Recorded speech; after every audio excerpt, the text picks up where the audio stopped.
Voy a empezar a grabar a partir de este momento.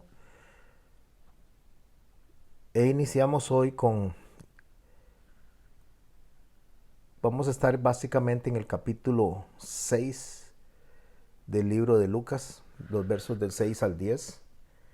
Hoy estamos en el milagro número 9. Déjenme para recibir a los que están esperando ahí. Hoy estamos en el milagro número 9, en la parte 9 de lo que venimos estudiando, a lo que le llamamos los 36 milagros del Señor. Hoy vamos a hablar de la curación del hombre que tenía la mano paralizada. Recordemos que estamos tratando de ver más allá del milagro, porque realmente a veces nos concentramos solo en el milagro y nosotros, aunque el milagro es bueno, necesitamos ver más allá, el mensaje que está detrás de todo el escenario. Ya vimos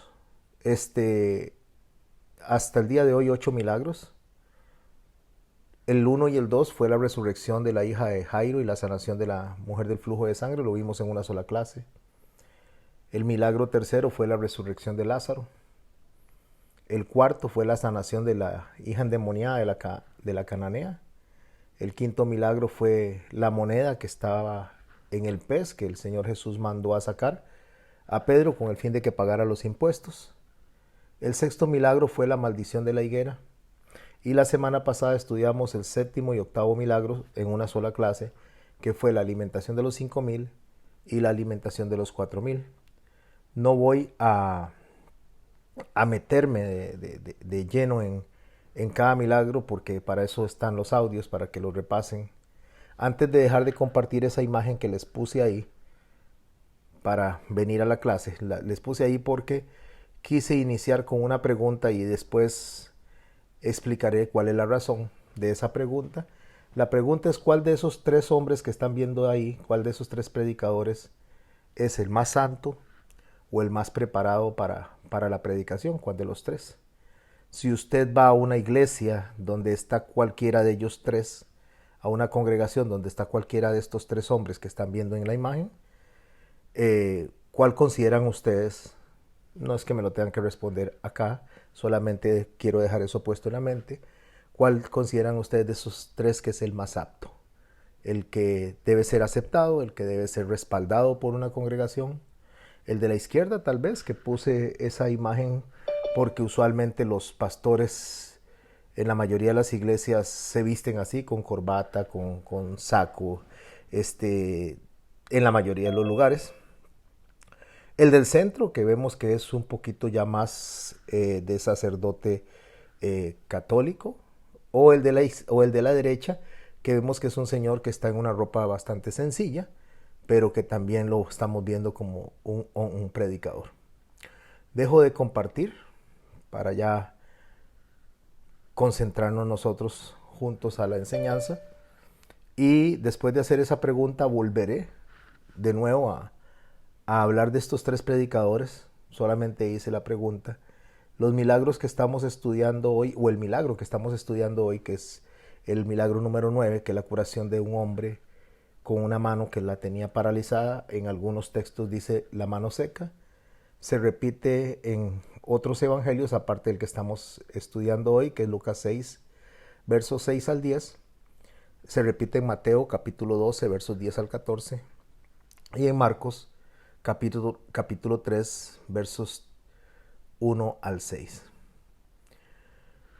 Nos vamos entonces a estudiar el texto, y en el verso 6 del libro de Lucas, Lucas médico por profesión, evangelista también por el llamado del Señor, y escritor de uno de los libros de los 4 evangelios, escribe así, verso 6, capítulo 6 del libro de Lucas.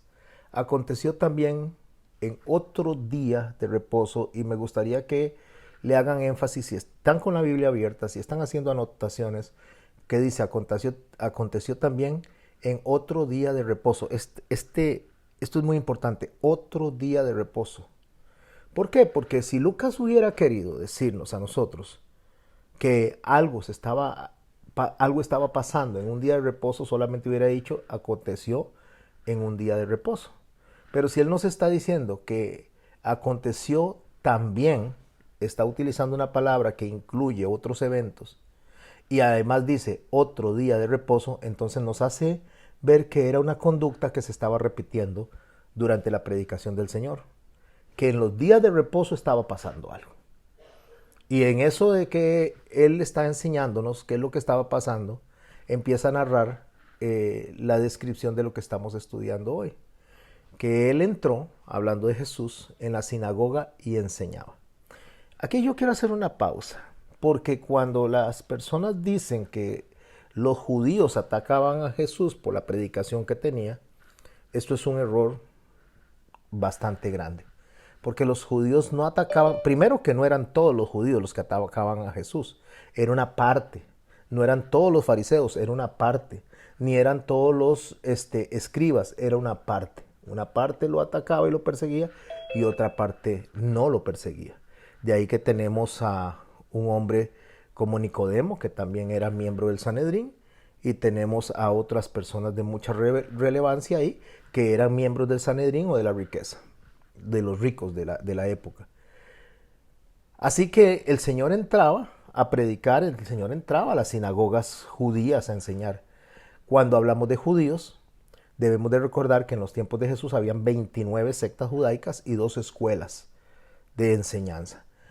Cuando nosotros hablamos del judío, no significa que todos los que los judíos hacen, hablo en la actualidad, está bien, ni todos los que los judíos hacen está mal. De la misma manera era en los tiempos de Jesús. Igual que hoy en día, no todo lo que los cristianos hacen está bien, ni todo lo que los cristianos hacen está mal. No todo lo que los católicos hacen está bien y todo lo que los católicos hacen está mal. Lo que quiero rescatar con esto, mis hermanos, es que hemos caído en un pensamiento tan sectario donde nosotros somos los que definimos quién está bien y quién está mal. Si son de los míos, si se reúnen donde estoy yo, si se congregan donde estoy yo, entonces somos salvos y entonces los demás no. O estamos en la verdad y los demás no. Déjeme decirle, mis hermanos y mis hermanas, que nadie tiene la verdad absoluta, solo Dios. Y puede ser que, y separo cristianos de católicos, aunque los católicos predican a Cristo, porque es lo que la gente entiende. Ven al católico, le hablan del catolicismo como tal y lo separan del cristianismo, lo cual no entiendo, pero vamos a hablar de no católicos y de católicos.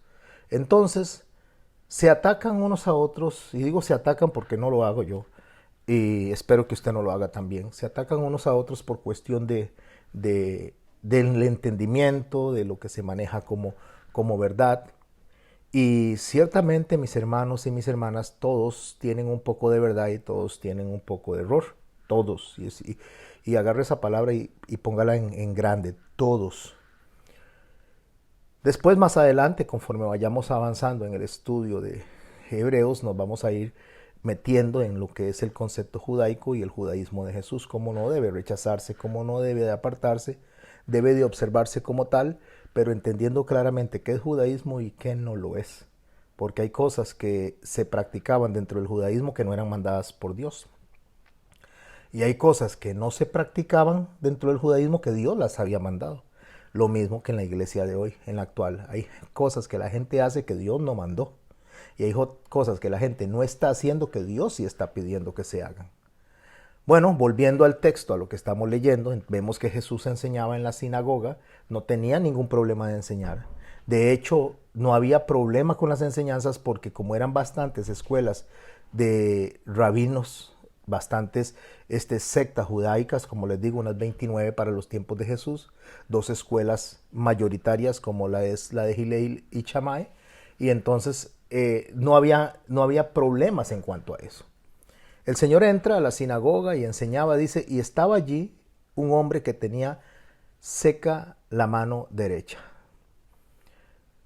Ya nos dice que el hombre estaba ahí en la sinagoga y nos indica que la mano derecha es la que estaba seca. Esto es importante, que hable de la mano derecha, porque dentro de la forma en que los judíos se comunicaban o practicaban ciertas normas de higiene, la mano derecha se utilizaba para todas las cosas importantes que hacer, para todo el trabajo para saludar a las personas, para hacer indicativos, todo eso se hacía con la mano derecha. La mano izquierda, cuando se iba al sanitario o se iba a asear, era con la mano izquierda con la cual se limpiaba la persona, ¿verdad? Se aseaba después de que hacía sus deposiciones. Entonces, saludar a una persona con la mano izquierda era algo muy ofensivo. Había que hacerlo con la mano derecha. ¿Por qué? Porque estaba básicamente insultando, ofendiendo a la persona. Cuando Jesús habla de poner la otra mejilla cuando alguien le abofetea, lo que está diciendo es, si te abofetean básicamente con la mano derecha, con la mano que es la que se usa para todo, con la mano que es aceptada para saludar, pues ponga la otra mejilla, porque de esa manera tendrían que darle con la otra mano una bofetada. Lo que está diciendo el Señor en ese texto, que no lo vamos a estudiar ahorita, solamente quiero mencionarlo por razones de importancia a la hora que Lucas hace mención de la mano derecha, es que había que humillarse, o sea, había que humillarse delante de la otra persona para no entrar en contienda. Y como le digo, no voy a profundizar en eso, solamente quiero hacerles ver la importancia que es que él tuviera la mano derecha seca, básicamente la mano derecha. Cuando él entra a la sinagoga, dice el verso 7 en el texto de Lucas, dice que le acechaban los escribas y fariseos. Si usted nota, en la mayoría de las veces usted encuentra escribas y fariseos y muy pocas veces encuentra los saduceos. De hecho, el Señor hace intercambio de ideas con los escribas y los fariseos, no con los saduceos. ¿Por qué no hace eso con los saduceos? Porque los saduceos fueron puestos por las personas de la oligarquía de los macabeos unos 165 años antes de nuestro Señor Jesucristo. Cuando los macabeos liberan Jerusalén de los griegos, en un amanecer del 24 al 25 de diciembre, se sacrifica un cerdo en el altar, en una fiesta que se hace a medianoche, o se hacía a medianoche, de diciembre 24 a diciembre 25, donde se le celebraba una adoración a Júpiter, a dioses falsos. Entonces los griegos vienen y hacen un sacrificio de un cerdo para esa misma noche, dándosela a sus seguidores, y eso lo que hizo fue calentar el ánimo de los judíos del siglo segundo antes de Cristo. Se levantan en una guerra los macabeos. Entonces los macabeos, cuando se levantan en la guerra, logran vencer a los griegos, los expulsan y recuperan el templo y hacen lo que se conoce como la fiesta del Hanukkah, o la fiesta de la dedicación o la rededicación del templo, o sea, volver a conquistar el templo. Cuando ellos ganan la batalla, se nombran 175 años antes de Jesús, se nombran a los fariseos que significan guardadores de la Torá, empiezan a volver a enseñar la palabra como debía enseñarse. Se empieza a enseñar la Torá, que estamos hablando de los libros de Moisés, que es el Pentateuco, no la ley, así no es como se llama el libro, se llama la instrucción. Eso significa Torá, no significa ley. Dentro de la Torá hay ley, dentro de la Torá hay poesía, dentro de la Torá hay historia, dentro de la Torá hay una serie de géneros literarios, pero no solo hay ley. Cuando ellos ganan esa guerra, entonces los fariseos lo primero que dicen es: ustedes, los macabeos, no pueden estar en el trono de David porque ustedes no son descendientes de David. Ustedes son descendientes asmoneos, entonces no son descendientes de David. Entonces los macabeos dicen: no, como vamos a nosotros a tener a darle esto a otro que no luchó por esto. Eso no lo podemos aceptar. Entonces ellos mismos incorporan dentro del Sanedrín a los saduceos, que venían de las clases ricas, de las clases oligárquicas de los mismos macabeos.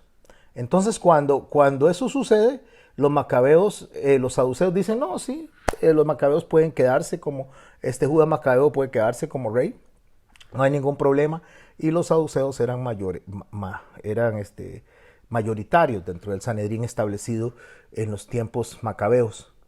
Bueno, eso se viene arrastrando cuando nuestro Señor Jesucristo llega, en los tiempos en los que Él empieza a predicar. Ya el Sanedrín está compuesto por saduceos y por fariseos. Los escribas son parte de los fariseos también, porque los escribas eran los que anotaban, los que copiaban los libros, los que hacían todos los textos, los pasaban de un pergamino a otro para mantenerlos. Entonces habían escribas fariseos y habían escribas también saduceos. Pero básicamente cuando el Señor menciona constantemente a los escribas y los fariseos, no a los herodianos y no a los saduceos, es porque los saduceos no son o no se consideraban dentro del orden sacerdotal llamados y puestos por Dios, sino que se consideraban puestos por los saduceos, perdón. No se consideraban a los saduceos puestos por Dios, sino puestos por los ricachones de la época. Bueno, por eso usted ve que los escribas y los fariseos son los que más atacaban a Jesús, porque Jesús sí se estaba viendo como un sacerdote, pero se empiezan a unir estas personas, tanto escribas y fariseos como saduceos y herodianos, para atacar a Jesús porque hacen un frente común viendo la popularidad que él está teniendo. Dice el verso 7 que estos hombres, estos escribas y fariseos, le acechaban para ver si en el día de reposo, dice, para ver si en el día de reposo lo sanaría. ¿A quién? Al de la mano seca. Y vea que iniciamos hablando de otro día de reposo, lo cual significa que el Señor hacía cosas en lo que se conocía como el día de reposo, no sábado, por favor, saquen eso de su mente, no es sábado. Sábado, si bien es cierto, es el último día de la semana, o debería ser el último día de la semana, sábado es Shabbat. Y también habían otros Shabbat, como eran los Shabbat anuales, también estaban los Shabbat, los septenios, estaban los jubileos. Entonces, agarrar y reducir el día de reposo a sábado es no entender básicamente las fiestas y el momento en que se practicaba cada una de ellas. Entonces, el Señor hacía actividades en cualquier Shabbat, fuera el Shabbat anual, fuera el Shabbat del séptimo año, fuera el Shabbat del jubileo. De hecho, el Señor Jesús andaba predicando en los días de un jubileo, en tiempos de Tiberio, en tiempos de jubileo. Lo que dice Lucas es eso, que estos hombres sacerdotes, escribas y fariseos le acechan para ver si en el día de reposo sanaba a quién, a este hombre de la mano seca. Ya he explicado la razón por la cual se hace énfasis en esa mano, a fin de hallar qué acusarle. Bueno, ¿por qué querían hallar qué acusarle? Porque ellos decían que en el día de reposo, en el Shabbat, no se debía de hacer nada, absolutamente nada. De hecho, el mandamiento es uno nada más, y ellos sacaron 1000 mandamientos de un mandamiento, aproximadamente 1000. Entonces, qué era trabajo y qué no era trabajo, y ese era el problema que ellos tenían con la población, porque la población ya ni siquiera sabía cuándo hacer lo correcto, cuándo se bendecía a una persona, cuándo no, porque había una serie de normas humanas, normas de hombres, ritos de hombres, enseñanzas de hombres que habían opacado, anulado el mandamiento principal que el Señor había dado. Bueno, dice el verso 8 que mas él conocía los pensamientos de ellos. Esto es sumamente importante. Y es sumamente importante porque ahí nos está hablando de que Jesús es Dios, la omnisciencia de él. Cuando dice que Jesús conocía los pensamientos de ellos, eso solo lo puede hacer Dios. Dios es el único, no hay absolutamente nadie más que pueda conocer los pensamientos de nadie. Y dijo al hombre que tenía la mano seca, Jesús, levántate y ponte en medio. O sea, entre los fariseos, entre los escribas y entre él, le dijo que se pusiera de pie en medio. Y él, levantándose, se puso en pie. Verso 9. Entonces Jesús les dijo, os preguntaré una cosa, dirigido hacia estos escribas y fariseos, que están debidamente descritos en Mateo y en Marcos también. Y pregunta, ¿es lícito en el día de Shabbat, el día de reposo, es lícito en el Shabbat hacer bien o hacer mal? ¿Salvar la vida o quitarla? Vea qué interesante. El Señor viene y sabe lo que ellos están pensando. Están esperando que Él sane a este hombre. Y antes de que ellos digan algo, Él se voltea, conociendo los pensamientos, y les pregunta, ¿es correcto? ¿Está bien hacer el bien o hacer el mal en el día de descanso, en el día de reposo, el Shabbat? ¿Salvar la vida o quitarla? Mateo En el capítulo 12, en el verso 11, amplía un poquito lo que el Señor dice, porque el Señor en Mateo lo describe porque como está dirigido a judíos, a escuelas judaicas, a judíos practicantes, Mateo añade lo que el Señor preguntó: ¿qué hombre habrá de vosotros que tenga una oveja y si ésta cayere en un hoyo en el día del Shabbat, reposo, no le echa mano y la levanta? O sea, lo que él está diciendo es: ustedes si pierden una oveja, la van a buscar, la van a tratar de rescatar, la van a salvar en el día del Shabbat. Eso lo añade Mateo. En el verso 10 del texto de Lucas, el cual tenemos como centro para esta noche, dice: y mirando a todos alrededor, Jesús se voltea, ve a todos los que están alrededor, se voltea donde el hombre y le dice: extiende tu mano, y él lo hizo así y su mano fue restaurada. Voy a profundizar realmente en todo el mensaje del texto que está acá, pero me gustaría que antes de continuar observen algo que pasó ahí. Él tiene una mano paralizada, tiene una mano seca, una mano tullida, es la mano derecha. No puede saludar, no puede decir adiós, no puede hacer nada, la tiene tullida.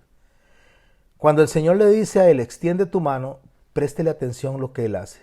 Él extiende la mano y el Señor le restaura, porque al tener la mano seca, los músculos se atrofian y todo eso. Pero analice, por favor, préstele atención a lo que el hombre hace. Él extiende la mano. Ya en ese momento, ya el Señor le estaba dando sanación, porque él mueve una mano que no podía mover. Él extiende una mano que no puede extender. Él, con solo a la palabra del Señor: extiende tu mano, ya el hombre empieza ese proceso de sanación. El verso 11 dice: se llenaron de furor. Hablo de los escribas y fariseos. Hablaban entre sí qué podrían hacer contra Jesús. Mateo, en el verso 14 del capítulo 12, dice que los fariseos tuvieron consejo contra Jesús para destruirlo, o sea, querían matarlo. En ese verso 13 de Lucas, donde estamos estudiando, dice que Jesús le dijo al hombre: extiende tu mano, como le digo, y inmediatamente la sanó. Pero Marcos añade un poquito más. Marcos dice en el verso 5 del capítulo 3 que cuando él le dice al hombre que extienda la mano, el Señor se entristece por la dureza de los corazones. Se entristece por la dureza de los corazones de estos hombres que están enseñando supuestamente palabra, que están supuestamente enseñando la Torá, porque se enfurece, porque estos hombres están concentrados en ellos mismos, son egoístas, no les importan las personas, lo único que les importa es su estatus social. De ahí que el verso 6 de Marcos dice que estos fariseos tomaron consejo también con los herodianos para destruirles. Ya no solo están unidos los fariseos, los escribas, los saduceos, sino los herodianos. Eso es algo así como que los taxistas piratas se unen con los taxistas rojos, aquí en Costa Rica, hablando con los taxistas oficiales rojos, y se reúnen con los taxistas del aeropuerto para tratar de eliminar a la aplicación de Uber, porque ven a ese enemigo como el que hay que destruir. Aunque tengamos diferencias, tenemos que eliminarlo. Bueno, estos hombres se ponen de acuerdo a eso. Antes de este milagro que estamos estudiando hoy, tenemos que hacer un análisis de lo que está sucediendo previo a este milagro. Los discípulos, si usted continúa leyendo o lee Lucas 6 desde el principio, los discípulos tenían hambre en ese día de Shabbat, en ese día de reposo. Y cuando ellos vienen y empiezan a tomar de las espigas para comer, los fariseos, tergiversando el mandamiento, le reclaman al Señor que porque ellos están quebrantando en el día de reposo, en el día del Shabbat, están quebrantando el mandamiento al tomar espigas para comerlas. Ellos lo que están haciendo es torciendo el mandamiento. Y están torciendo el mandamiento porque ahorita en un momento voy a leer cómo era el mandamiento, para que vean que ellos le habían añadido cosas que a ellos se les estaban ocurriendo. Ellos, igual que los judíos que ponían y ponen cosas que Dios no pidió y no hacen cosas que Dios sí pide, igual que hoy, tanto las diferentes denominaciones, ya sea evangélico, ya sea protestante, ya sea que se llame cristiano, ya sea que se llame católico, hacen cosas que Dios no pidió y no se hacen cosas que Dios sí pidió. Pero Jesús no le da mucha pelota a ellos en eso, aunque Jesús sabe que ellos están torciendo el mandamiento, el cual vamos a analizar en un momento. Ellos lo están torciendo, Jesús no le da importancia a eso. No se pone a debatir, a decirle, mire, el mandamiento no dice así, ustedes están equivocados en el mandamiento, sino que el Señor Jesús apela a la misericordia, a lo que a ellos les está faltando. Que les está faltando por la dureza del corazón. Entonces el Señor Jesús cita un incidente que se dio con David cuando entró y comió pan consagrado para el altar, donde definitivamente David estaba quebrantando la ley de Moisés, definitivamente. En Lucas capítulo 6, en el verso 3, haciendo una retrospectiva de lo que está sucediendo en ese día de Shabbat, el Señor detalla, o Lucas detalla algo que el Señor le responde a ellos y le dice acerca de lo que estaban ellos reclamando, que los discípulos estaban comiendo, alimentándose, tomando espigas en el día del Shabbat. Y él dice, en el verso 3, Lucas 6, dice, ni aún esto habéis leído. O sea, esto es impresionante. Está hablando con maestros de la ley, está hablando con escribas, está hablando con fariseos, está hablando con eruditos, y escuche cómo el Señor viene y los confronta. Ni aún esto habéis leído. Miren, mis hermanos, a mí esto me impresiona increíblemente, porque también fue algo que le dijo a Nicodemo en una oportunidad. A Nicodemo le dijo, ¿eres tú maestro de la ley y no conoces esto? O sea, ¿qué está enseñando entonces? Hay algo que está muy claro en el relato, o mejor dicho, en la teología paulina. Pablo dice, quien a sí mismo se hace maestro, a sí mismo se condena.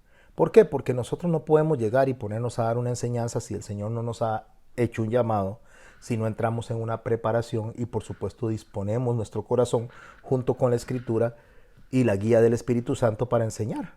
Porque si no hay un llamado, si no hay un respaldo del Señor, pasa lo que está pasando en la actualidad, que montones de gentes, al igual que en los tiempos judaicos, están enseñando cosas que ni siquiera conocen. Y están acusando a las personas de cosas que Dios no los acusa. Están exigiendo cosas, como dice el Señor en Mateo capítulo 23 acerca de los fariseos, pidiendo cargas que ni ellos mismos pueden llevar.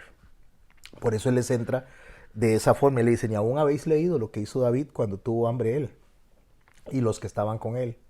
Cómo entró en la casa de Dios y tomó los panes de la proposición, de los cuales no es lícito comer sino a los sacerdotes, y comió y dio también a los que estaban con él.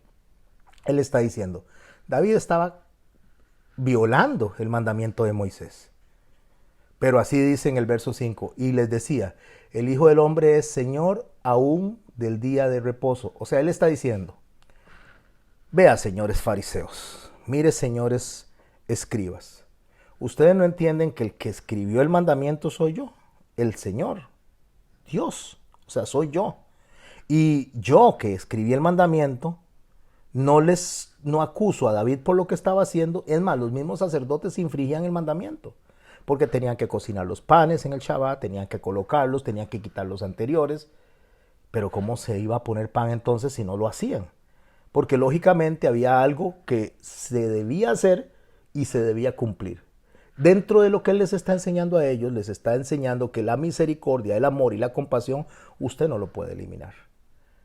No porque es Shabbat, usted no va a ayudar a una persona, que es lo que Él viene desarrollando en el tema. No porque es Shabbat, usted no va a venir y va a dejar de cuidar a un enfermo. Si hay algo lo único, digamos, que usted puede decir, no voy a ir a la congregación, no me voy a reunir, que es el día del Señor y está debidamente establecido por todo lado, que es para adorarlo a Él, que debe ser guardado para que Él sea exaltado en la congregación, todos juntos como familia, que es en el día de reposo. Si hay algo por lo cual usted podría decir, no voy a ir, es porque tenga un enfermo en casa y lo tenga que cuidar. O porque usted mismo está enfermo o está enferma. ¿Por qué? Porque si usted tiene un enfermo, no va a dejar el enfermo en su casa y se va a ir a la congregación a reunirse cuando el enfermo necesita asistencia. Eso es lo que el Señor está llamando la atención. Bueno, después de esto que él habla y defiende a David y defiende a los hombres que con él estaban y a los mismos sacerdotes, entramos al milagro que nosotros estamos estudiando hoy. Eso que el Señor les está llamando a la atención a ellos, donde ellos están tan preocupados por lo que era trillar, cosechar, aventar el alimento y todas esas violaciones que ellos creían que se estaban dando en el día del Shabbat. Vea que les dije que el Señor no entra a confrontarlos a ellos con el texto tal y cual es, como que llegara y dijera, es que ustedes están equivocados porque en Deuteronomio capítulo 23 dice así, así, así. No, el Señor no entra en eso, el Señor no pierde el tiempo.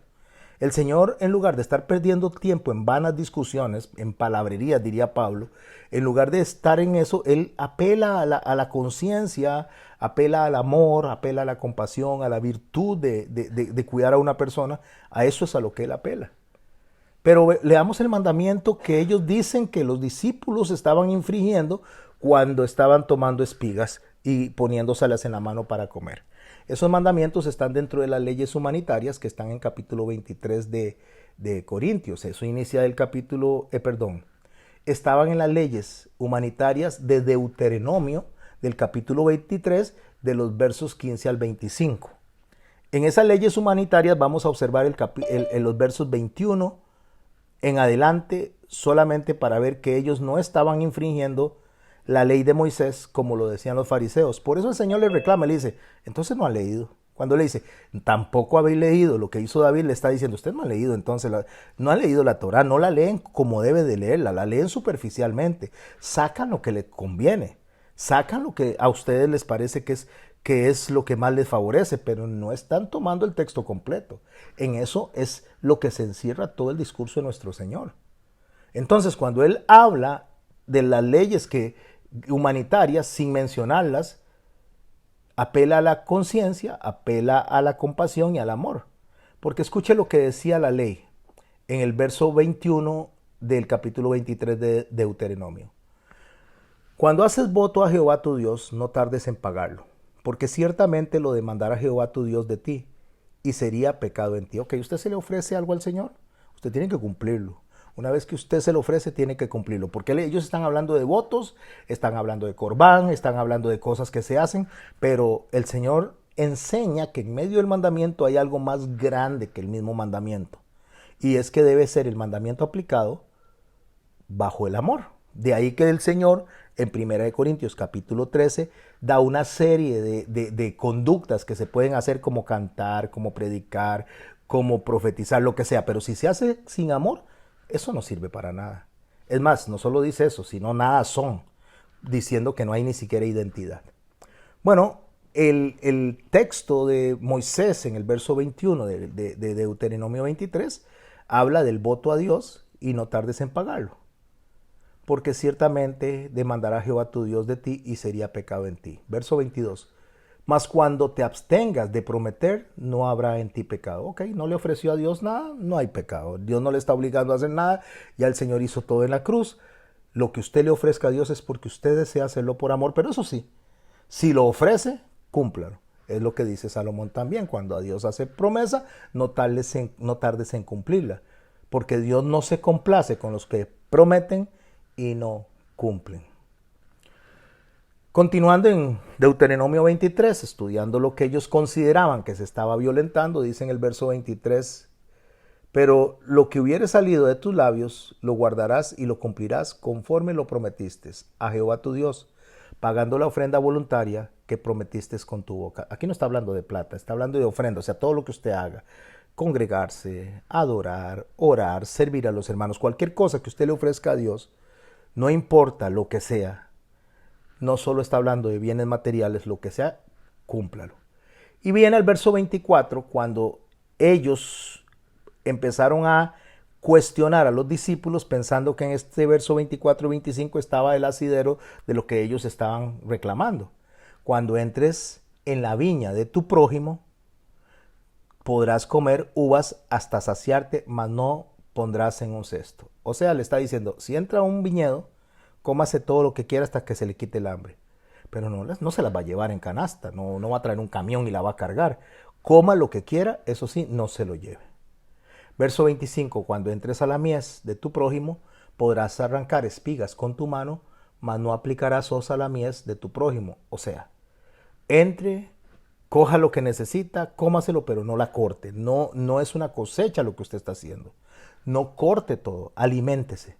Lo que el Señor está diciendo, ustedes ven a los discípulos que están comiendo, están tomando en su mano. Ellos están haciendo el mandamiento tal y cual está descrito. No están haciendo una cosecha, no están metiendo en cestos, solo cogen un poquito en la mano y están comiendo. Ellos están aplicando el mandamiento correcto. Por eso le dice, bueno, y ustedes tampoco han leído lo de David. Eso tampoco lo han leído. O sea, ¿qué están enseñando ustedes entonces? Si ustedes no enseñan, no leen correctamente los textos, los aplican correctamente, entonces, ¿qué están enseñando? Y no olvide las palabras de Pablo que son lapidantes. Si a ti mismo, dice, no te hagas maestro a ti mismo porque a ti mismo te condenas. ¿Qué significa? Que yo no digo, yo soy maestro de Biblia. No, Dios tiene que llamarnos, Dios tiene que formarnos. Dios nos mete a nosotros en un proceso de madurez, en un proceso de aprendizaje de la Biblia, en la totalidad de la Biblia. No en lo que mucha gente predica, son mini Biblias. Hay gente que predica los evangelios solamente, el Nuevo Testamento, otros. Algunos vienen y jalan un poquito del Génesis, algunos libros de allá, pero no tocan el Levítico. Otros no tocan los libros sapiensales porque les parecen aburridos. Tocan uno que otro, lo que le conviene. Pero para usted enseñar, usted debe conocer todos los libros de la Biblia. Y por favor subraye la palabra todos los libros de la Biblia. Todos. En 1 Timoteo, en el capítulo 1, Pablo le hace una advertencia a Timoteo cuando va a acusar a las falsas doctrinas. En el verso 3 de Timoteo, de 1 Timoteo capítulo 1, dice así: cuando te rogué que te quedases en Éfeso, cuando fui a Macedonia, para que mandases a algunos, escuche lo que dice, que no enseñen diferente doctrina. Que no enseñen diferente doctrina. Ni presten atención a las fábulas y genealogías interminables que acarrean disputas, más bien que edificación de Dios que es por fe. Así que ahora te encargo. Verso 5. Pues el propósito de este mandamiento es el amor. Todo el propósito de lo que Dios pone en la Biblia es amor. Todo el propósito de lo que Dios está guiando es para el amor, no es para otro propósito, no es para enriquecerse, no es para sentirse mejor que las demás personas, no es para poner estándares donde usted cree o yo creo que podemos ser mejor que los otros. ¿Se acuerda de los hombres que puse al principio en la imagen? Cuando le dije que cuál de estos tres hombres es más santo, más capacitado para predicar. El que está usando sotana como sacerdote. El que usa corbata y saco. O el otro señor que tenía una camisa sencilla y una Biblia. ¿Cuál de los hombres es más santo y más preparado? Pues la respuesta es que ninguno o todos. ¿Y por qué ninguno o todos? Porque eso no lo define la vestimenta, eso lo define Dios. Entonces nosotros no podemos saber cuál de los hombres es más apto. Es Dios es el que sabe cuál es más apto. Pero resulta que dependiendo del grupo de personas que estén viendo a estos hombres, van a decir, este que está con corbata, este que está con saco, este es el más apto, este es el más preparado porque llega a un púlpito con saco y corbata y ese señor que está ahí con esa camisita de cuadros, no, ese hombre seguro no sabe nada. Bueno, se le pasó a Juan el Bautista también. Juan el Bautista vestía con ropas que no eran lujosas, con ropas muy sencillas. Comía alimentos que básicamente eran alimentos del desierto, entonces lo veían con menosprecio a él. Esos sacerdotes que tenían esos trajes de tantísimo dinero, tan costosos. Pero el verso, cuando Timoteo recibe la instrucción de Pablo, le dice que el propósito del mandamiento es el amor, nacido de corazón limpio y de buena conciencia, de fe no fingida. De fe no fingida. Recuerde que estamos en 1 Timoteo capítulo 1 y cuando él le dice que la fe no tiene que ser fingida, significa que cuando usted se acerca a la congregación, cuando usted se acerca a la iglesia, ya sea a recibir el mensaje o ya sea a darlo, la fe no puede ser fingida. La fe consiste en que nosotros debemos de hacer las cosas como Dios quiere. Pero por lo general nosotros tenemos ese gran problema de que evaluamos a la gente cómo viste, cómo habla, qué sabe, qué no sabe. Empezamos a hacer ese tipo de comparaciones. Entonces allá se sientan uno y aquí se sientan otros. Unos se sientan en las sillas de adelante, otros se sientan en las sillas de atrás.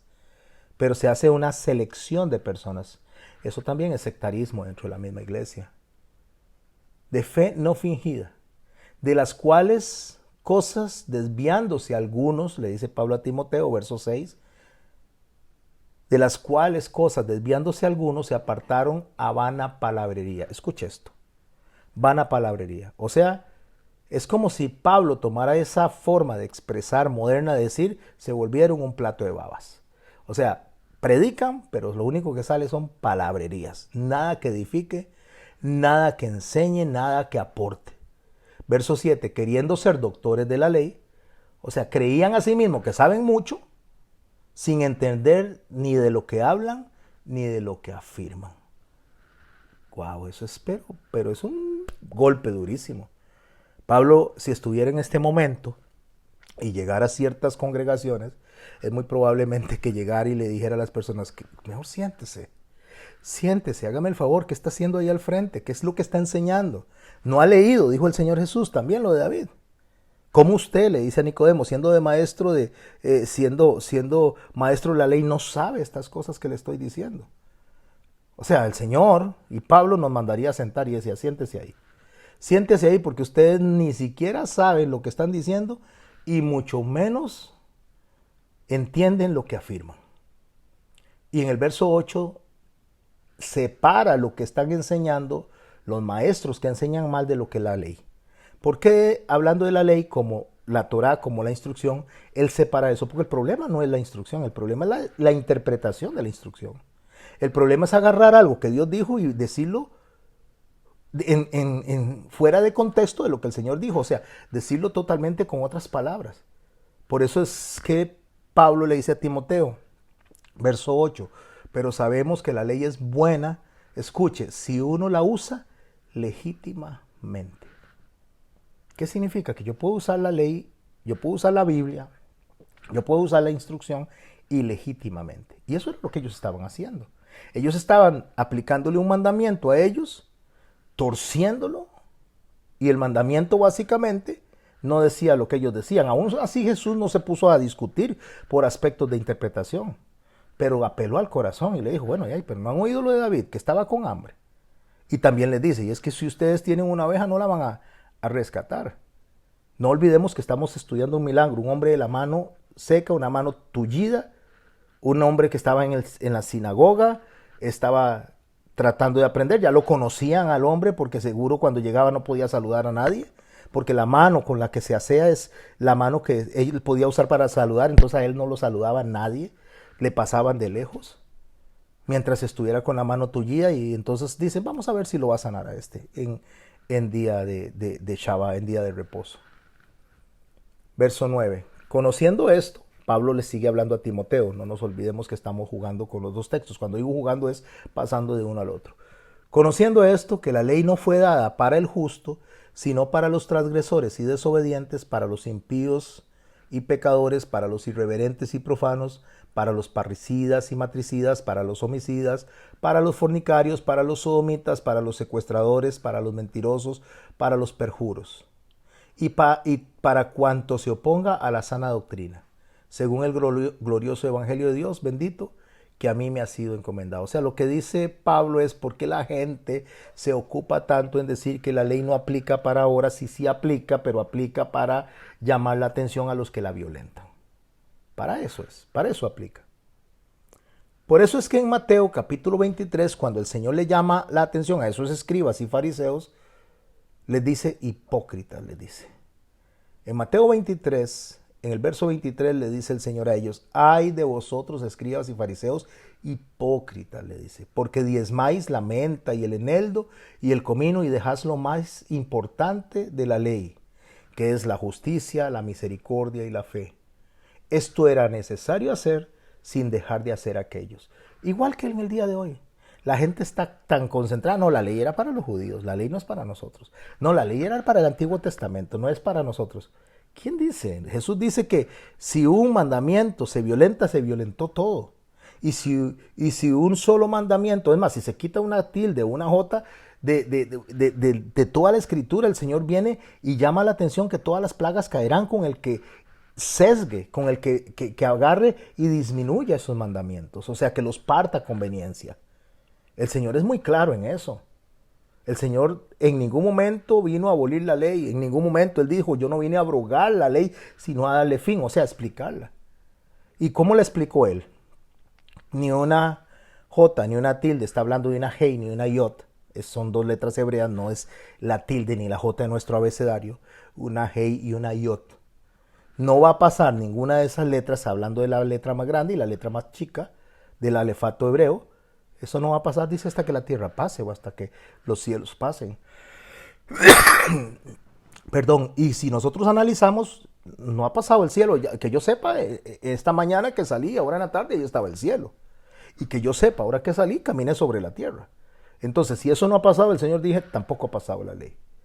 Pero por si acaso me escucha alguien que dice, no, pastor, usted está equivocado. Ok, hablemos de la ley.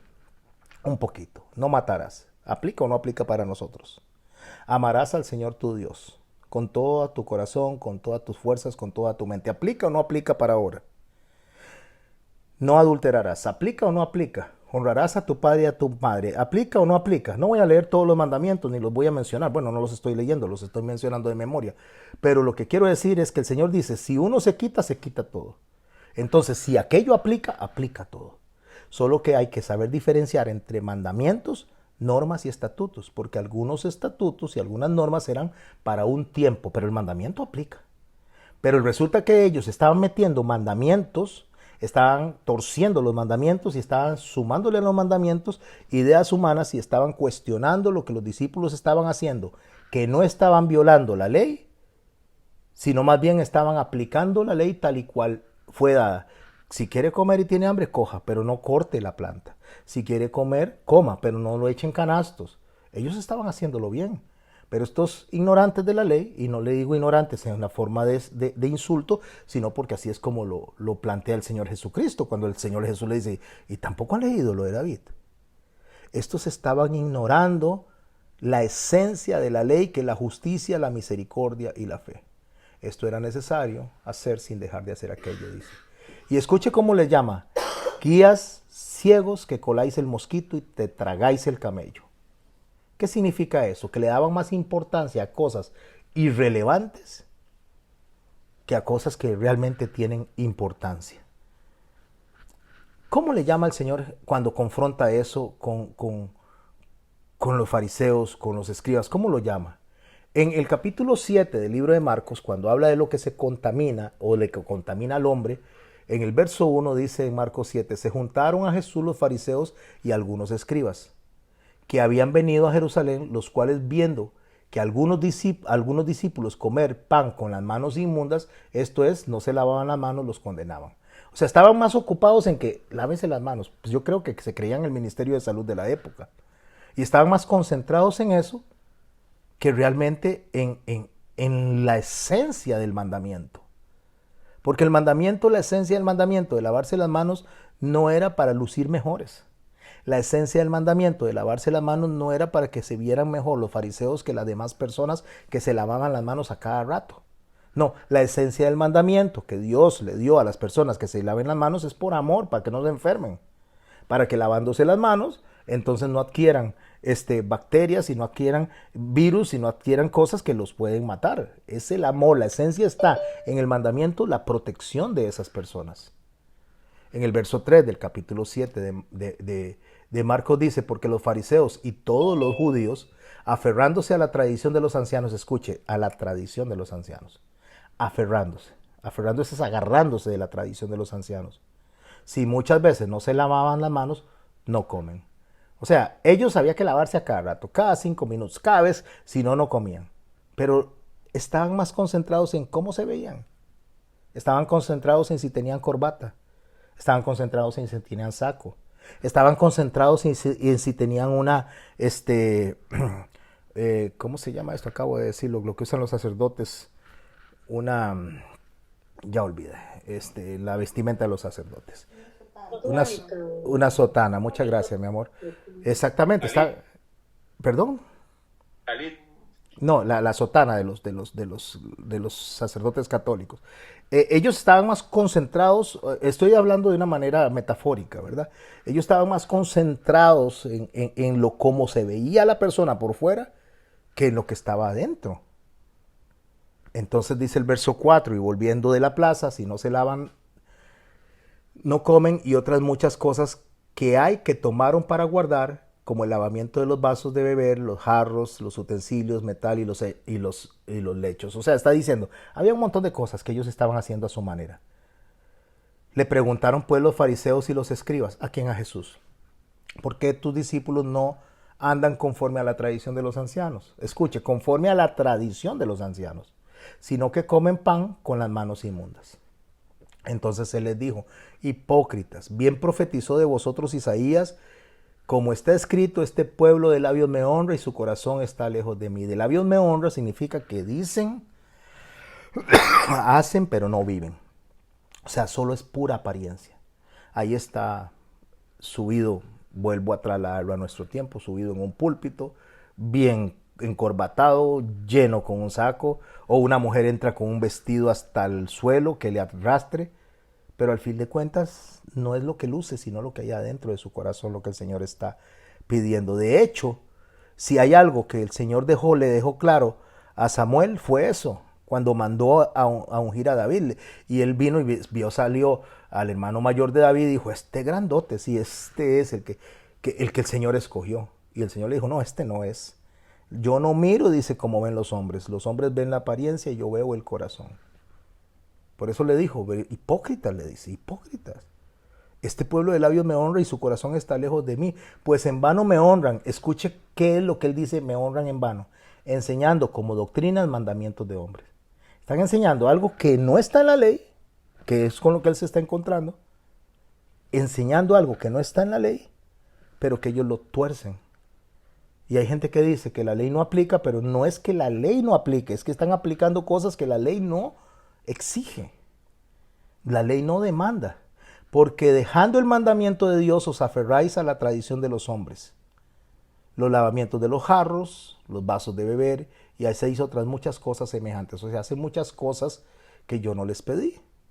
Les decía también, bien invalidáis el mandamiento de Dios. Escuche, bien invalidáis el mandamiento de Dios para guardar vuestra tradición. Porque Moisés dijo, y va a mencionar un mandamiento, honra a tu padre y a tu madre. Y el que maldiga al padre o a la madre muere irremisiblemente. Pero vosotros decís, basta que diga un hombre al padre y a la madre es corbán. Corbán quiere decir una ofrenda para Dios, todo aquello que pudiera darte. O sea, le decían a los padres, vamos a imaginar que el papá de alguno de ustedes tiene una necesidad, hay que comprarle una medicina, pero usted tiene el diezmo para darlo. El diezmo que no aplica para nosotros, por supuesto. Y si alguien quiere aprender de eso, métase a mi canal y busque el verdadero diezmo de Dios y estúdielo. No aplica para nosotros. A nosotros aplica las ofrendas conforme hayamos sido prosperados y según nuestro corazón. Así lo dice Pablo. El diezmo era para los levitas. No voy a entrar en una clase de diezmo, pero ellos estaban diciendo, bueno, si vamos a ofrendar algo para Dios, no puedo ayudarle a mi papá y no puedo ayudarle a mi mamá, porque esto es de Dios. Entonces él dice, ustedes son unos hipócritas, dice, porque están invalidando la palabra de Dios con vuestra tradición que habéis transmitido, o sea, se la pasó de generación en generación y muchas cosas semejantes a estas. ¿Qué es lo que les está diciendo él a ellos? No, señor, hay un orden de prioridades. O sea, el pastor no es la prioridad. La congregación no es la prioridad. No, pastor, pero ¿cómo está diciendo eso? No, el amor es la prioridad. El amor es la prioridad. Y usted no puede dejar a su papá y a su mamá pasar una necesidad pudiendo ayudarle porque el pastor le dice que no, que le dé a él y que entonces Dios le va a dar a usted para que le dé a sus padres. No, señor, eso no funciona así. Dios sostendrá la obra, Dios sostendrá la enseñanza, Dios sostendrá todo con otras personas, pero en ese momento hay una prioridad que atender. Y dice el verso 12 de Mateo capítulo 7, lo dice muy claro, dice, invalidando la palabra, versos 12 y 13, y no le dejáis hacer más por tu padre o por tu madre, invalidando la palabra de Dios con vuestra tradición que habéis transmitido y muchas cosas hacéis semejantes a estas. Ok, vamos a volver al texto que estamos estudiando, ya estamos por cerrar la hora de clase para poder para poder conversar alrededor de esto. Volvemos a leer el texto. Lucas capítulo 6, verso 6. Aconteció también que otro día de reposo, ahora sí tenemos claro que era una conducta nociva contra Jesús, porque el Señor Jesucristo aplicaba amor, compasión, misericordia a las personas durante el Shabbat, mientras que los hombres de las sinagogas, los hombres que enseñaban, no lo hacían. Que entró en la sinagoga y enseñaba, y estaba allí un hombre que tenía seca la mano derecha. Ya les expliqué la importancia de esto. Y les echaban los escribas y los fariseos para ver si en el día de reposo lo sanaría, a fin de hallar con qué acusarle. Mas él conocía los pensamientos de ellos y dijo al hombre que tenía la mano seca: levántate, ponte en medio. Esto es muy importante, ponte en medio. ¿Qué significa eso? No significa que Jesús está desechando a aquellas personas para llamarlos al arrepentimiento. Jesús tiene una prioridad, y la prioridad es este hombre. Y después los demás. Y después veremos allá en el capítulo de 15 del libro de los Hechos que fariseos se convirtieron y que ellos llegaban a judaizar a las personas. Pero judaizar a las personas no era enseñar la ley, no era enseñar el Antiguo Testamento, eso no es judaizar. Judaizar era que ellos decían que para que la gente se salvara tenían que circuncidarse. A eso es que le habla Pablo como judaizantes. Mas él conocía los pensamientos de ellos. Claro que sí, por supuesto, porque él es el Señor. Y dijo al hombre que tenía la mano seca: levántate y ponte en medio de ellos. Y levántate, y levantándose se puso en pie. Entonces Jesús les dijo: os preguntaré una cosa, ¿es lícito en el día de reposo hacer el bien o hacer el mal? ¿Salvar la vida o quitarla? ¿Qué estaba acusando él? Las tradiciones. Las tradiciones, y hoy en día hay muchas tradiciones. La Biblia no dice, no hay un mandamiento donde diga qué hora tenemos que reunirnos en la iglesia. Pero si usted se reúne en la noche, la gente dice: ay no, es que tiene que ser en la mañana. ¿Dónde dice a qué hora? No dice la frecuencia, dice un mínimo. Dice que hay que reunirse en el día de reposo. Esa es la mínima. Pero si usted quiere reunirse 2, 3 veces, si usted quiere hacer, eso no es malo, pero no está definido por la palabra de Dios. Lo que sí está definido es que hay un día mínimo, que es el día donde la congregación se reúne para aprender de la palabra y para adorar al Señor.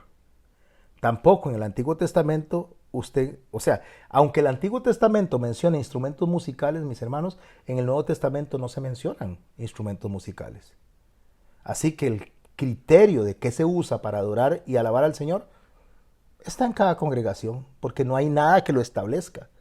Entonces, tiene que ser con guitarra, tiene que ser con flauta, tiene que ser con piano. No, puede ser sin nada, con solo las voces, y eso no hace a una congregación menos adoradora. Tampoco la Biblia indica en ningún lado que se usen corbatas, que se usen himnarios, que se usen púlpitos. No se usa nada, no habla de eso, no hay nada definido. Es pura tradición. Como cuando la gente pone flores en los altares, eso es pura tradición. El Señor enseñaba en las calles. Aunque las tradiciones, muchas son buenas, algunas son muy dañinas, mis hermanos y mis hermanas, y nosotros debemos de evitar que las tradiciones exalten el orgullo de las personas y se sientan mejor que las otras. Como el pastor usa corbata, donde yo voy, entonces este es el pastor más santo que puedo yo encontrarme. Pero aquel pastor que tiene una camisetita sencilla, entonces ese no es tan santo. No, eso es religiosidad. Eso es religiosidad. Eso fue lo que el Señor les dijo a ellos. Anuláis el mandamiento de Dios, dice, por vuestras tradiciones. Quiero leer algo y cerrar con esto, porque entre las tradiciones está que algunos dicen que la mujer no puede vestir unos pantalones porque es vestidura de hombres. Y yo diría como Jesús: ¿y no ha leído el texto entonces? ¿No ha leído de qué se trata eso? En primer lugar, cuando el Señor escribió estos mandamientos de que el hombre no vistiera como mujer, todos vestían túnica, no existían los pantalones. Los pantalones vinieron allá en el siglo V, en el siglo XVI, mucho más adelante de la era, no cuando se escribieron los mandamientos en Deuteronomio. Entonces, preguntémonos, ¿a qué se refería él cuando hablaba de la vestimenta de mujer en el hombre? Voy a dejar esto aquí en el litigio, vamos a decir en el litigio, lo voy a leer y hablaremos alrededor de cómo las tradiciones agarran y atacan a las personas donde Dios no las está atacando. Dice el verso 6 de Primera de Corintios, perdón, verso 1, Primera de Corintios capítulo 6.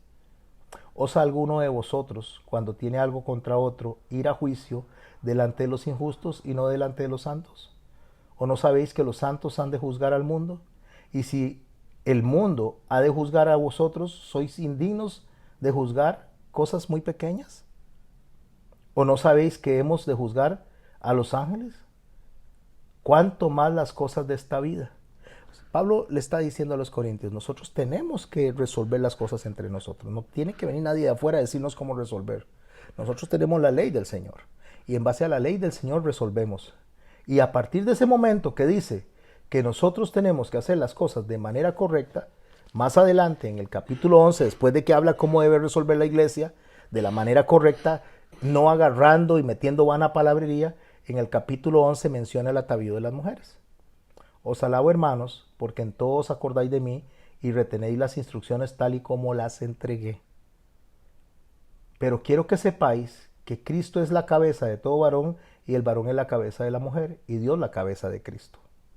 Todo varón que ora o profetiza con la cabeza cubierta afrenta su cabeza, pero la mujer que ora o profetiza con la cabeza descubierta afrenta su cabeza, porque lo mismo es que se hubiese rapado. Porque si la mujer no se cubre, que se corte también el cabello, y si es vergonzoso a la mujer cortarse el cabello o raparse, que se cubra. Porque del varón no debe cubrirse la cabeza, pues es imagen y gloria de Dios, pero la mujer es gloria del varón. Porque el varón no procede de la mujer, sino la mujer del varón. Y tampoco el varón fue creado por causa de la mujer, sino que la mujer por causa del varón. Por lo cual la mujer debe tener señal de autoridad sobre su cabeza por causa de los ángeles. Pero en el Señor, escuche, pero en el Señor ni el varón es sin la mujer, ni la mujer sin el varón. Porque así como la mujer procede del varón, también el varón nace de la mujer. Pero todos proceden de Dios. Juzgad vosotros mismos. ¿Es propio que la mujer ore a Dios sin cubrirse la cabeza? La naturaleza misma no os enseña que el varón le es deshonroso dejarse crecer el cabello. Por el contrario, a la mujer dejarse crecer el cabello le es honroso, porque en lugar de velo le es dado cabello. Pero escucha el verso 16 antes de explicar esto que acabo de leer de una manera bastante rápida. Con todo esto, o sea, ya les expliqué, dice Pablo. ¿Qué les expliqué? Les expliqué que aquí el asunto no es del cabello. Lo que estoy hablando es de autoridad.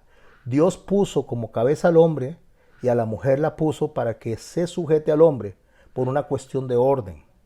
Porque Cristo es cabeza del varón y el varón es cabeza de la mujer. Una cuestión de orden.